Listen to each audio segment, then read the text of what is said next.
I have not directly. My heart goes out to Bernie, his family. He's a national hero. Inspired me and so many others. And I'm sure he'll be back in no time. He's a very strong human being. You raised, Oh, go ahead. are you done? Yeah. You raised a lot of money compared to what you've raised in previous quarters, so can you just talk about that?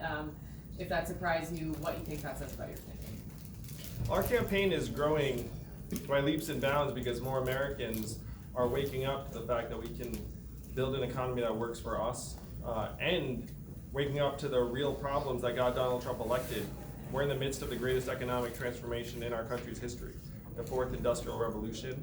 And if we solve for that, then we can create a positive vision that Americans will get excited about. That is how we beat Donald Trump in 2020. Thrilled that we raised $10 million in the last quarter, and we're gonna keep on growing. The sky's the limit for the Yang Gang. Mr.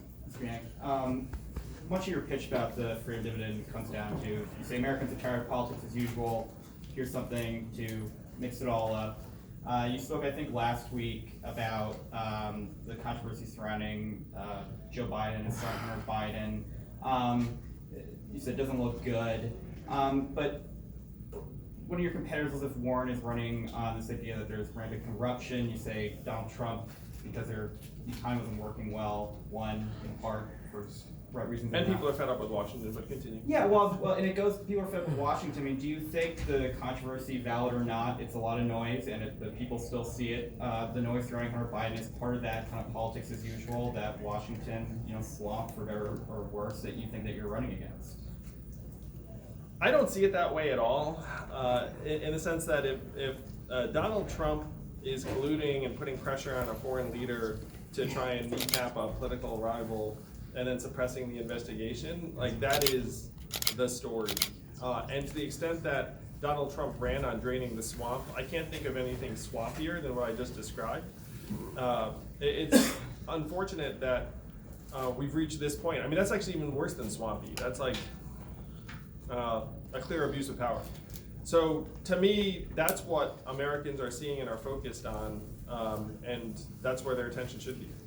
Mr. Yang, your fundraising shows you're gaining momentum, but what is your path to the nomination when there still aren't candidates who are polling in double digits? Like, how do you peel off the support of Biden or Sanders or Warren?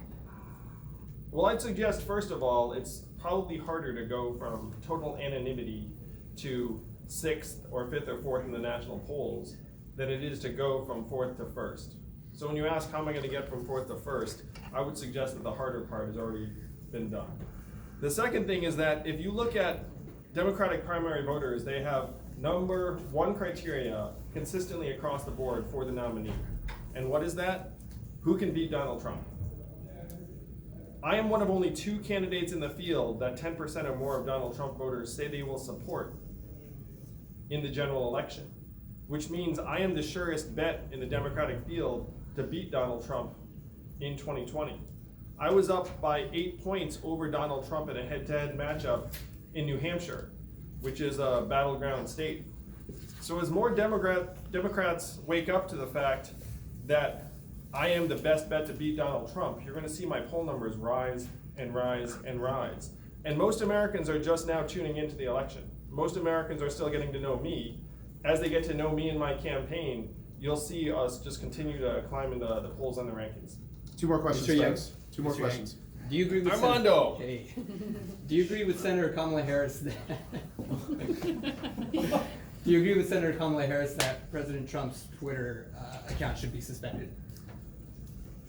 I think that there was a case at a certain point, but now that he's the President of the United States, it'd be very difficult to justify suspending his account.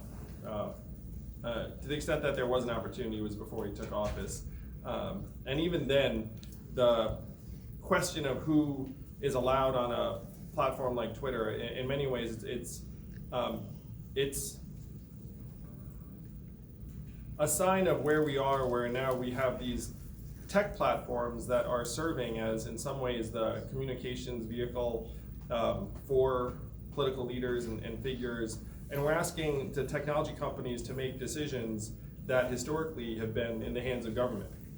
And I've talked to people in Silicon Valley, and at this point, they're actually holding out their hand to say, look, we could use some government input on what we should be doing in some of these gray area cases. And as president, I would work with the tech companies so we're not, frankly, putting the onus on a tech company to make a decision like whether or not the President of the United States can communicate through their platform. Do you think that his rhetoric kind of goes against their terms of services? I think there's a legitimate case for that, but I think that that case existed prior to him taking office, and that there was a time that you could legitimately make that argument. After he became President of the United States, it becomes much, much more difficult. That's it, folks. Thank you. One more. Thank you, You're guys. Thank you. Sure, I like her, go ahead. You're running against a lot of US senators, and they could potentially be taking center stage in just a few months in this impeachment saga, should it make it to the Senate. Does that help or hurt candidates like yourself that aren't in federal office right now and won't be part of the impeachment conversation? I am for moving forward with impeachment proceedings for Donald Trump. But I think that anytime we're talking about Donald Trump, it's a victory for Donald Trump. And the job of Democrats has to be to present a positive vision for America that excites everyday Americans around the country. That is my job as candidate for president, and I expect Donald Trump to be there for me to defeat in 2020. I'm certainly not concerned about senators having center stage during the impeachment process. Hopefully some Republicans will seriously engage with the impeachment process. The fact is I've already outperformed several senators and governors and sitting public officials during this campaign. And I don't expect that to change in the days ahead. Thank you, guys. Thank you. Thank you very much.